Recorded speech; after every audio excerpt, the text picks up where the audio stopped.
त्यांच्याकडे समजा खूप मोठा लँड पीस नाहीये, बरोबर. तर ती लोक सुद्धा ह्याच्यामध्ये फार्मिंग करू शकतात का? डेफिनेटली. आपल्याकडे जर इफ यू सी की आपल्यात इंडियात म्हणा किंवा महाराष्ट्रात म्हणा, मोस्टली सगळे मार्जिनल फार्मर्सच आहेत. राईट. 1-2 एकरपेक्षा जास्त जमिनी कोणाकडे नसतात. फॅमिली ओन्ड लँड्स वेगळ्या, म्हणजे आपल्यासारख्यांकडे जर खूप एकरावरती असतील तर वेगळ्या, पण जे ऍक्च्युअल कोर शेतकरी आहेत त्यांच्याकडे छोट्याच जमिनी असतात. बरोबर. आणि माझं तर म्हणणं आहे की 1 एकर ते 2 एकरामध्ये अत्यंत उत्तम प्रकारचं फार्मिंग होऊ शकतं. फक्त तुम्हाला व्यवस्थित क्रॉप रोटेशन सायकल आणि जमिनीचा पोत कसा चांगला ठेवायचा लॉंग टर्म मध्ये, या 2 गोष्टींवरती फोकस केला की फक्त एकच कांदा तर कांदाच नाही घेऊन चालत, किंवा 1-2 एकरावर कांदाच ग्रो केलाय असं नाही करून चालत. तर पूर्ण इकॉनॉमिकल मॉडेल 1-2 एकरातही सेटअप करता येतं. म्हणजे आता मी जसं म्हणलं ज्ञानेश्वर बोडके, तर त्यांच्याकडे जे ट्रेनिंग होतं तर ते 1 एकरामध्येच प्रॉफिटेबल शेती कशी करायची ह्याच त्यांचं ट्रेनिंग आहे. राईट. आता इथं प्रॉफिटेबल शेती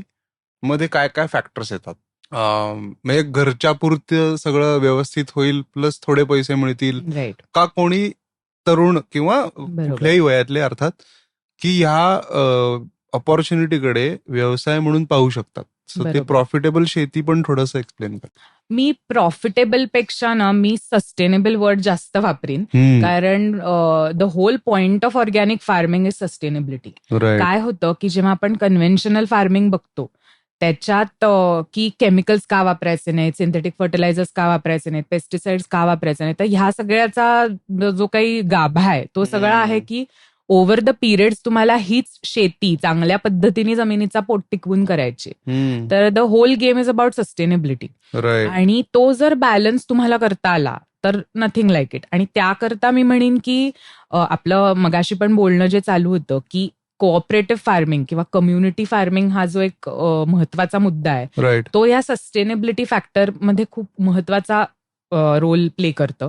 आणि म्हणजे मला असं वाटतं की आपल्याच स्वतःच्या शेतातनं सगळं काढून विकण्यापेक्षा, म्हणजे ते अवघड गणित आहे. आणि बरोबर. म्हणूनच मी माझं स्वतःचं भोरचं सुद्धा ते पुढे मॉडेल तुमचं चेंज केलं की जेव्हा तुमच्याबरोबर अख्खी कम्युनिटी तुम्ही तशी डेव्हलप करता तर तो त्याला जो एक कमर्शियल स्केल तुम्हाला द्यायचा असतो तो जास्त सोपा जातो, असं माझ्या अनुभवातनं मी सांगू शकते. म्हणजे